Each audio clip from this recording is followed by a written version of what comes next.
Je suis très contente de vous retrouver aujourd'hui pour une nouvelle vidéo, un nouveau message de la part de notre Dieu. Mais avant toute chose, avant de rentrer dans le vif du sujet, j'aimerais prier pour ce temps. Merci Seigneur, parce que nous voulons tourner nos cœurs vers toi. Nous voulons Seigneur préparer nos cœurs, nous préparer en esprit. C'est pourquoi en ton nom Jésus, je prie pour que toute pensée soit captivée à toi seul, à ton obéissance. Merci Seigneur. Je veux aussi renverser toute forme de hauteur, de forteresse qui se tient contre ta connaissance. Je veux aussi, Seigneur, ramener aussi toute forme d'imagination à ta Seigneurie. Seigneur, merci. C'est toi qui fais toutes choses. C'est toi qui conduis toutes choses. Saint-Esprit, tu es là, tu as le feu vert, tu as, comme on dit, carte blanche. Et c'est toi qui vas guider mes paroles. C'est toi qui vas guider tout ce temps, toutes choses. Tout est entre tes mains. Merci Seigneur. Amen. Alors, aujourd'hui, je vais vous partager, je vais continuer un petit peu les messages que je vous avais donnés par rapport à se relever. On avait vu ça la dernière fois où je vous avais donné des clés, le Seigneur nous avait donné des clés pour nous relever. Et aujourd'hui, donc, le Seigneur veut nous parler pour pouvoir rester debout et pouvoir aller, pour pouvoir continuer cette marche avec lui. Alors, il y aura peut-être des points que vous allez retrouver, mais c'est vrai que l'équipe de responsables, nous avons partagé certains points, et c'est bon de redire, Dieu veut redire certaines choses. Alors, on va aller dans Matthieu 7, verset 21. Matthieu 7, verset 21 à 27. C'est Jésus qui parle et il nous dit: ceux qui me disent Seigneur, Seigneur, n'entreront pas tous dans le royaume des cieux, mais celui-là seul qui fait la volonté de mon Père qui est dans les cieux. Plusieurs me diront en ce jour-là: Seigneur, Seigneur, n'avons-nous pas prophétisé par ton nom? N'avons-nous pas chassé des démons par ton nom? Et n'avons-nous pas fait beaucoup de miracles par ton nom? Alors, je leur dirai ouvertement: je ne vous ai jamais connu. Retirez-vous de moi, vous qui commettez l'iniquité. C'est pourquoi Jésus dit: quiconque entend ces paroles que je dis et les met en pratique sera semblable à un homme prudent qui a bâti sa maison sur le roc. La pluie est tombée, les torrents sont venus, les vents ont soufflé et se sont jetés contre cette maison. Elle n'est point tombée parce qu'elle était fondée sur le roc. Mais quiconque entend ces paroles que je dis et ne les met pas en pratique sera semblable à un homme insensé qui a bâti sa maison sur le sable. La pluie est tombée, les torrents sont venus et les vents ont soufflé et ont battu cette maison. Elle est tombée et sa ruine a été grande. Waouh! Là, le Seigneur nous donne une vérité très pratique. Il nous parle de deux maisons. Et ces deux maisons, c'est deux personnes. Deux personnes identiques, deux maisons identiques. Identiques pourquoi? Parce que il dit quiconque entend ces paroles que je dis. Et il a dit aux deux maisons. Donc chacune entend les paroles qu'il dit. Ces deux maisons ont été soumises aux mêmes épreuves, à la pluie, au torrent et au vent. Une maison est resté et une maison est tombée. Une maison était fondée sur le roc, l'autre était fondée sur le sable. Alors si nous voulons demeurer debout, cette parabole parle en elle-même, tout le monde l'aura compris. Si nous voulons rester debout, il faut avoir des bons fondements. Et c'est ce que nous allons voir aujourd'hui pour pouvoir rester debout, pour que notre foi ne soit pas ébranlée. On doit veiller à nos fondations. Et comme il y a eu 3 épreuves, la pluie, les torrents, le vent, il y a aussi 3 fondations qu'on doit s'occuper, qu'on doit faire attention. Alors c'est Jésus qui nous le dit dans Luc 6, l'évangile de Luc au chapitre 6 au verset 47. Jésus dit : « Je vous montrerai à qui est semblable tout homme qui vient à moi, qui entend mes paroles et qui les met en pratique. » Donc là, Jésus est clair. Donc la première fondation à avoir, c'est celui qui vient à moi. Il faut venir à Jésus. Donc si nous voulons rester debout dans les épreuves, il nous faut venir à Jésus. Avoir un réel rapprochement, une communion avec lui. Alors on va voir comment faire concrètement. La première, c'est tout simplement physiquement. Nous devons sortir de notre confort et aller vers Jésus. Ça peut être chez nous, ça peut être parfois lorsqu'on est dans le lit, se lever tôt le matin pour aller lire sa parole, avoir ce temps de communion avec Jésus. C'est difficile, mais c'est ce que Jésus nous demande, de sortir de notre confort et d'aller le rejoindre. Et ça peut être aussi d'aller à l'église, de sortir de notre maison, d'aller au jeûne et prière, et de sortir comme ça de chez soi, de notre confort. C'est une bataille, mais en tout cas, il faut gagner cette bataille. Il faut venir à Jésus. Ça, c'est lorsqu'on vient, on commence à mettre un fondement. On met les choses à plat dans nos vies, dans nos cœurs, et on dit voilà. C'est comme si on disait à l'ennemi, voilà, chez moi, voilà comment ça se passe. J'irai. Et ensuite, on peut voir aussi que Jésus, il faut venir à Jésus et il faut venir à qui il est.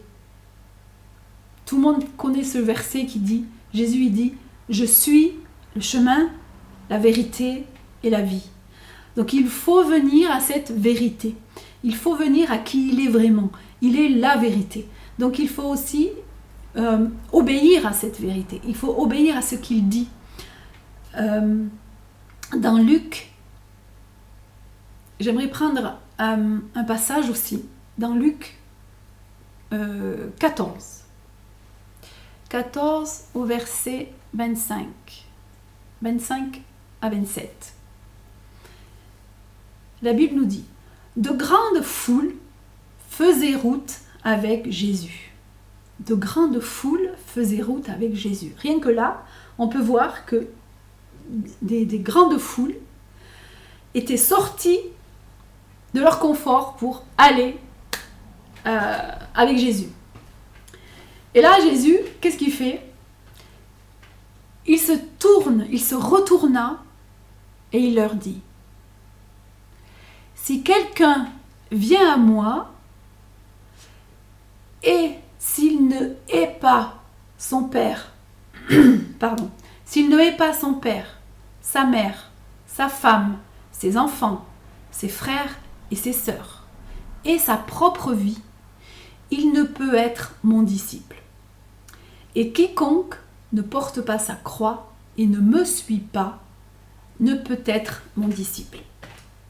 Alors c'est vrai que le mot haïr, là, s'il ne hait pas son père et sa mère, peut être un peu fort. mais ce n'est pas dans le sens de détester ou de tuer ou de quoi que ce soit, non. Il y a une version, par exemple la version Semeur, qui dit « Si quelqu'un vient à moi et n'est pas prêt à renoncer à son Père ».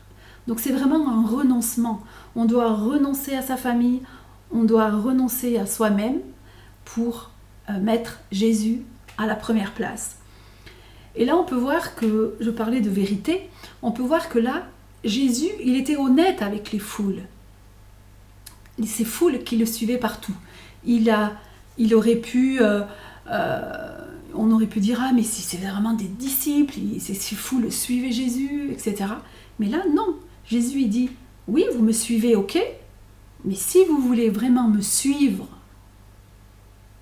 il faut qu'il se détourne de son père, de sa mère, de ses frères, etc. Donc, en fait, Jésus nous dit de ne pas mettre quoi que ce soit avant son père.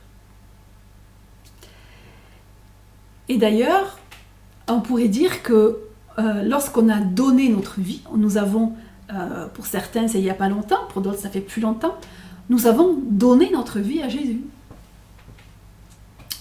Et nous avons donné notre vie à Jésus, nous avons été baptisés d'eau, on a renoncé, on est mort à soi-même, on a renoncé et on a rené pour avancer, pour suivre Jésus. Donc si Jésus nous demande quoi que ce soit, nous devons lui obéir. Et Dieu ne va pas nous faire des choses contre notre volonté, mais les choses qu'il va nous dire, nous pouvons les accomplir. Il ne va pas nous mettre la barre hyper haute, non. On a chacun, c'est comme au saut en hauteur, on a chacun différentes tailles, mais on peut. Et parfois, il faut de l'entraînement, il faut prendre de l'élan, ça coûte, mais ça vaut le coup. Et j'aimerais prendre un témoignage d'un disciple de Jésus qui est américain. Alors, je ne veux pas vous dire s'il est prophète, pasteur, apôtre ou quoi que ce soit. C'est un disciple. C'est un disciple de Jésus. Donc il a été envoyé par le Seigneur en mission. Et pendant son voyage, il arrive en France. Et là, il nous raconte. Lorsque je suis arrivé à mon hôtel, une lettre m'y attendait. Mon épouse m'écrivait qu'elle était à l'hôpital.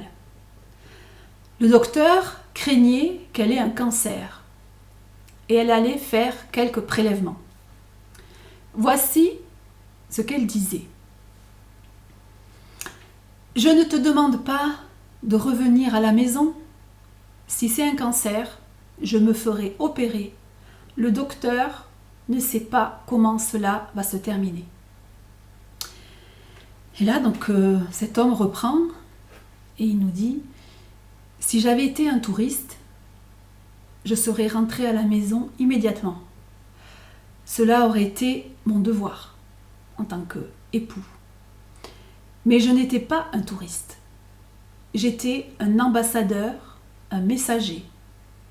Je savais que Dieu m'avait demandé de venir en Europe, puis d'aller en Afrique, puis en Islande, et pendant donc tout l'été, je ne pouvais plus rentrer chez moi. Je me souviens avoir dit à Dieu, « Seigneur, si j'étais un touriste, je serais chez moi demain matin. Mais je sais que tu m'as envoyé pour enseigner ta parole et je veux que tu saches que je vais t'obéir, je n'irai pas à la maison, je vais achever mon travail pour toi. Si mon épouse meurt, je visiterai sa tombe lorsque je rentrerai chez moi. Je vais t'obéir. » Waouh! C'est fort, c'est puissant, c'est un homme de foi. C'est un homme de foi. son épouse n'est pas morte par la grâce de Dieu. Un autre témoignage aussi, en Amérique du Sud. Des croyants enduraient une terrible persécution. Il y avait dans l'auditoire 2 jeunes filles de 18 ans environ. Avant qu'elles viennent à la réunion, leur père leur a dit « Mes filles, si vous allez écouter le prédicateur, vous recevrez une correction lorsque vous rentrerez. » Et le pasteur disait « Je connais ce père. Il frappera ses filles sans pitié. » Malgré tout ça, les filles, ces 2 jeunes filles, sont venues à toutes les réunions et elles recevaient après de terribles corrections quand elles rentraient à leur maison. C'est cette foi-là, on peut voir vraiment que rien, ni les tempêtes, ni les torrents, n'allaient les arrêter pour entendre la parole. Elles sortaient, mais alors, de leur confort, je ne vous dis pas, et elles venaient à Dieu, quoi qu'il arrive. Alors vous allez dire, c'est vrai que c'est des personnes qui sont lointaines, c'est des témoignages, mais j'aimerais aussi vous partager un témoignage personnel que nous avons pu vivre avec mon mari, avec le pasteur Fabrice, qui pendant, bien sûr avant le confinement, où il partait le mardi, il partait à Saint-Afrique, au partage biblique, pour conduire des partages bibliques. Le lendemain, le mercredi soir, c'était partage biblique chez nous, ou alors à Rodez, le mercredi d'après à Rodez. Le lendemain, le jeudi, il y avait tous les jeudis jeûne et prière à l'église. Le vendredi, c'était nuit de prière, une fois par mois, et parfois on a pu vivre, et vous étiez là, des nuits de prière magnifiques jusqu'à minuit, jusqu'à 2 heures, des fois 4 heures, une fois c'était 6 heures du matin. Il y avait aussi les samedis où il avait aussi des entretiens pastoraux. Et une fois par mois, nous avions les réunions des responsables, alors soit l'après-midi ou soit même toute la journée, vous étiez là aussi. Le dimanche, l'église, le matin, le midi et l'après-midi. Et plus tous les appels aussi lorsqu'on était à table et toutes les préparations que ça peut engendrer. Parce que ça, derrière, on va dire, dans les coulisses, comme on dirait, ça demande de la préparation, ça demande du temps, ça demande des jeûnes, de la prière, ça coûte. Mais nous ne sommes pas les seuls, il n'y a pas que mon mari et moi qui servons le Seigneur. Et tout ce que je vous dis là, on n'a pas été contraints ou forcés, on l'a fait avec tout notre cœur. Mais ça a demandé du temps, ça a demandé des absences. Et je sais que les premières personnes en tout cas touchées entre guillemets, ça a été nos enfants qui ne voyaient pas souvent leur papa. Mais ils ont tenu bon parce que Jésus les a réconfortés par sa parole ou par des paroles aussi. Mais aussi par des visions.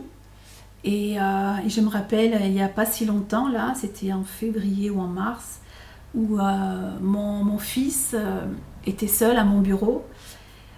Il m'attendait, il était tout seul, et j'étais en entretien pastoral. Et il regardait par la fenêtre, il voyait des nuages, il regardait les nuages.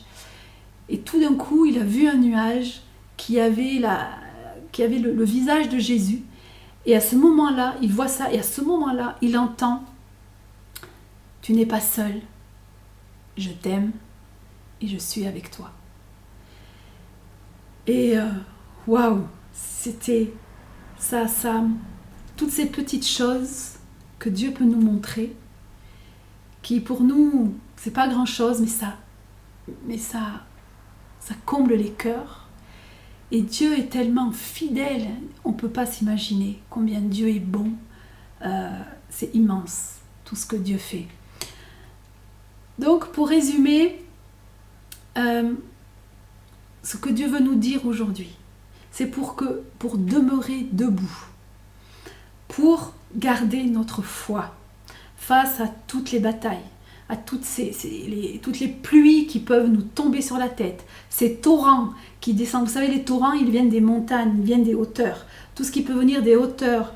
Et aussi tous les vents qui peuvent nous empêcher d'avancer, qui peuvent même parfois nous souffler et détourner notre attention ou notre regard, pour faire face à tout ça, pour faire face à cette bataille.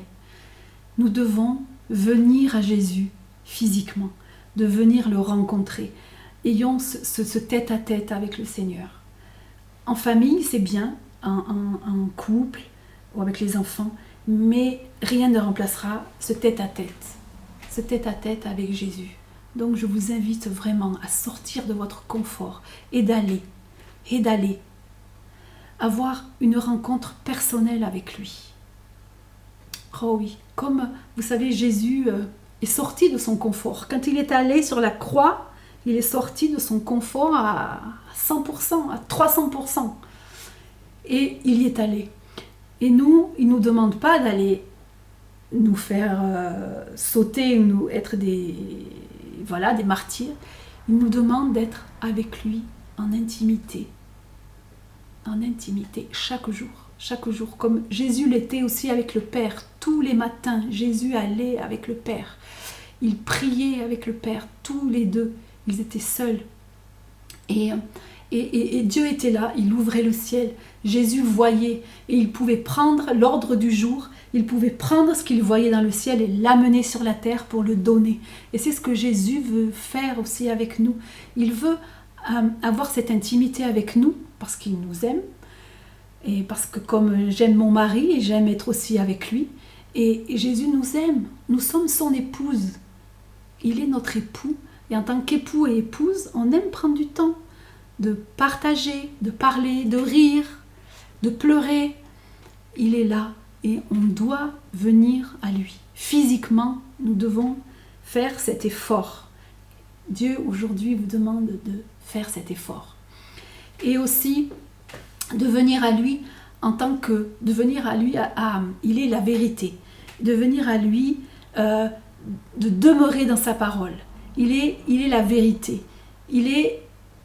La Bible nous dit qu'il est la parole faite chair. Jésus est la vérité. Sa parole est la vérité. Donc, il y a un temps où on doit prendre avec lui, mais aussi un temps avec lui et sa parole. On doit prendre sa parole.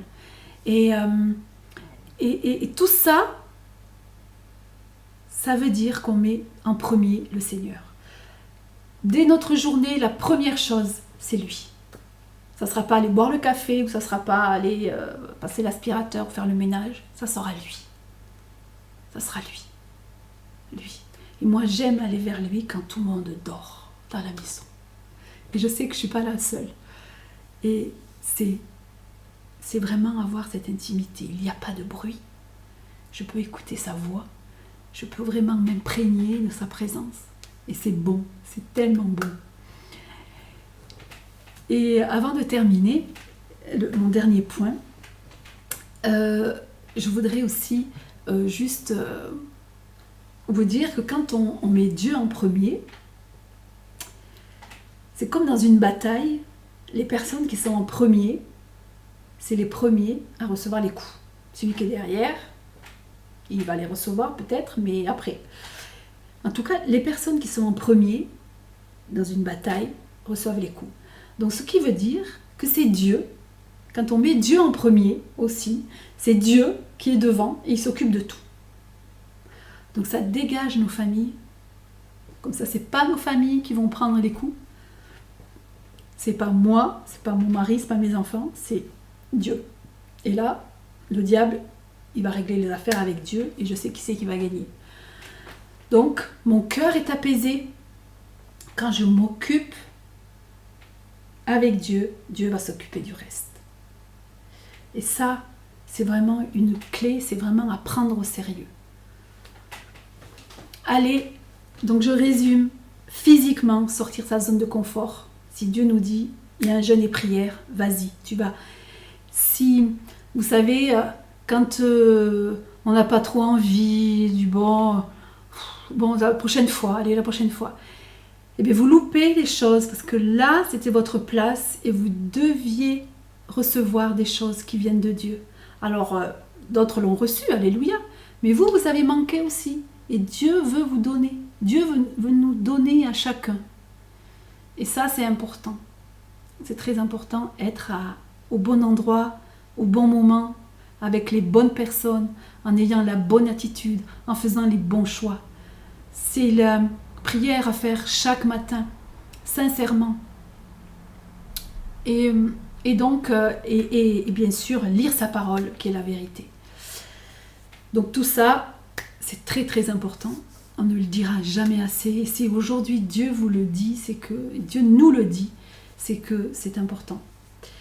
Et pour terminer, tout à l'heure je vous parlais donc de cette liste, fameuse liste, où Dieu est en premier, d'accord ? Eh bien, figurez-vous que Dieu aussi a une liste. Et est-ce que vous savez qui il met en premier ? Certains vont dire peut-être Jésus. Eh bien, je suis désolée de vous décevoir, mais ce n'est pas Jésus qui est en premier dans la liste de Dieu. Les premières personnes qui sont dans la liste, c'est nous. Et pas nous, chrétiens. Nous, les êtres humains. Les terriens et les terriennes. Combien c'est merveilleux. Un dernier passage qui nous le dit, que vous connaissez tous, Jean 3,16. Car Dieu a tant aimé le monde qu'il a donné son Fils unique. Donc le Père nous aime tellement qu'il a donné son Fils. Qu'il a sacrifié son Fils. Nous sommes en priorité aux yeux de Dieu. Dans la liste de Dieu, nous sommes en priorité. Vous êtes des personnes prioritaires aux yeux de Dieu. Donc le Père, je le répète, le Père nous aime tellement qu'il a sacrifié son Fils. Et le Fils nous aime tellement qu'il a sacrifié sa propre vie.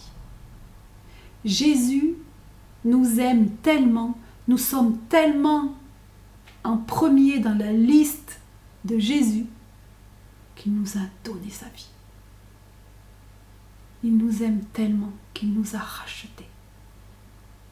Lui, il est passé en dernier. Sa vie est passée après. Notre vie a eu plus d'importance que la sienne. Alléluia, combien notre Dieu est bon. Et pour terminer, je dirais, le Saint-Esprit nous aime tellement qu'il habite en nous. Il habite en toi. Le Saint-Esprit habite en toi. On est dans la liste numéro 1 de notre Dieu trinitaire, Père, Fils et Saint-Esprit. Et nous allons prier. Tournons nos cœurs vers ce Dieu qui est tellement bon. Oh, alléluia. Et vous pouvez prier avec vos mots, prendre aussi des décisions, peut-être prendre un temps de repentance. Laissez-vous conduire par le Saint-Esprit. Oh, merci Seigneur. Merci Seigneur. Père éternel, merci. Merci pour ce message. Merci pour tout ce que tu veux nous dire. Tout ce que tu as voulu nous dire et tout ce que tu veux nous dire chaque jour. Seigneur, par ta parole.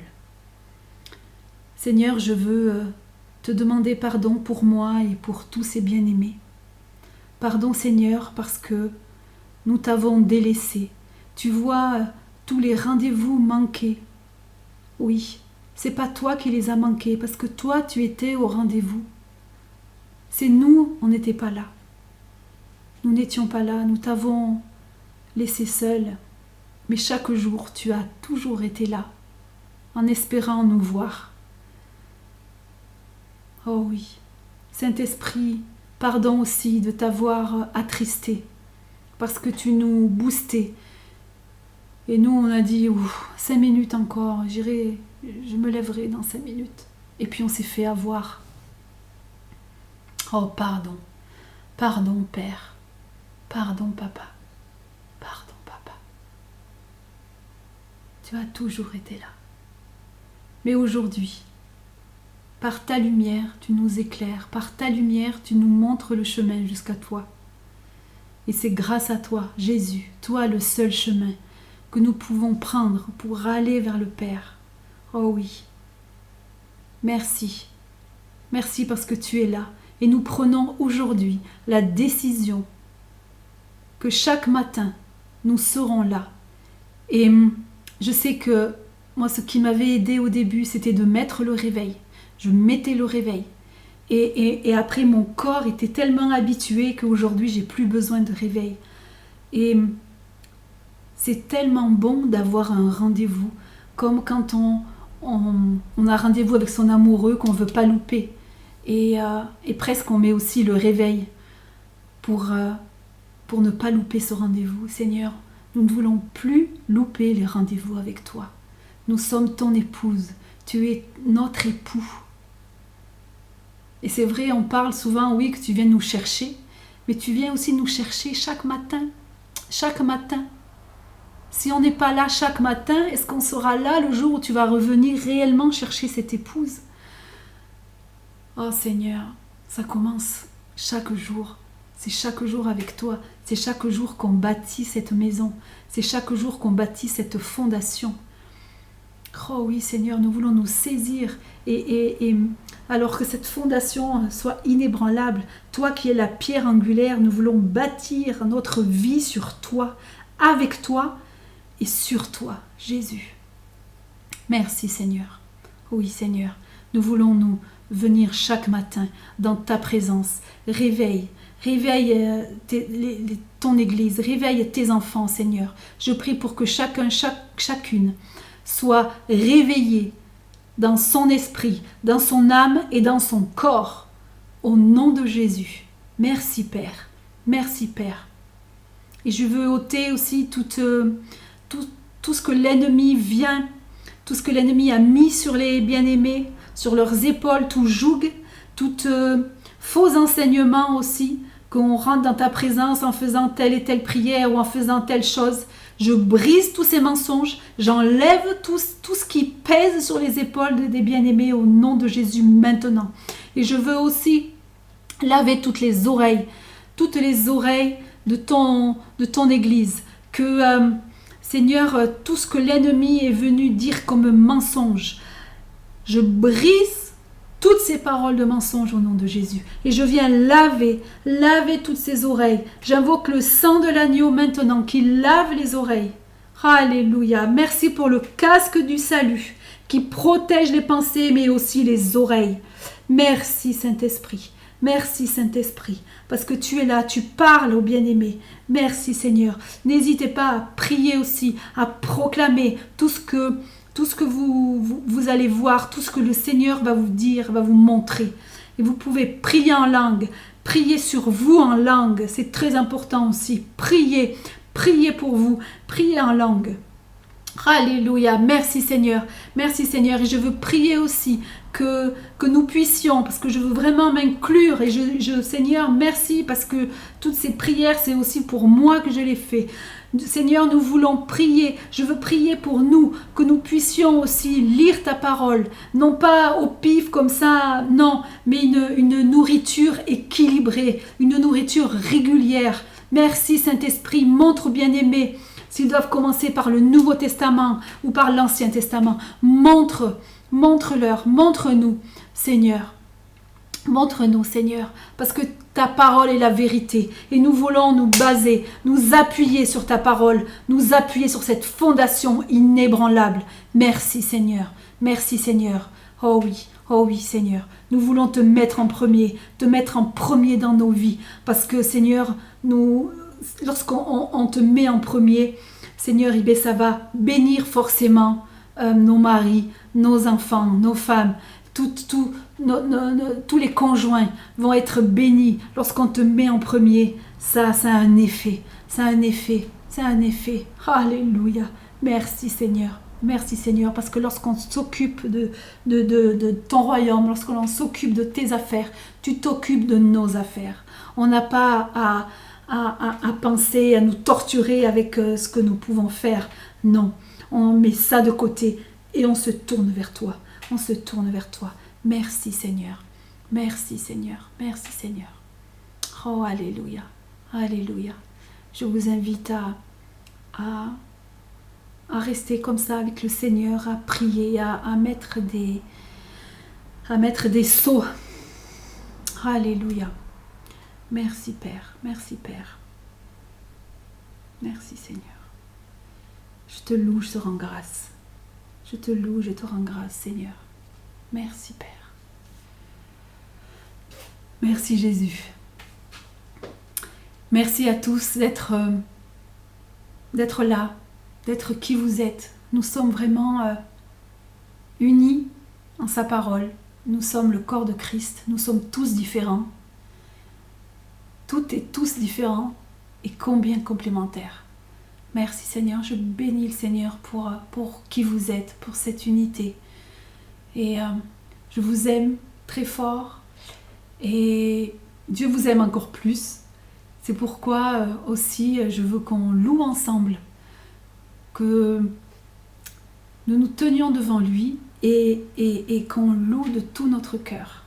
Oublions tout ce qui pourrait nous charger, remettons tout ça à la croix et tournons-nous vers le Seigneur. Louons-le de tout notre cœur. Et encore merci à toute l'équipe de louanges de notre Église. Vraiment, vous êtes merveilleux, fidèles et c'est comme, voilà ce que je disais, on est tous différents, c'est comme à la louange, il y en a qui jouent du piano, à la guitare, il y en a qui chantent, c'est tout différent, mais quelle unité puissante. Merci vraiment. Je vous bénis et puis je vous dis à très bientôt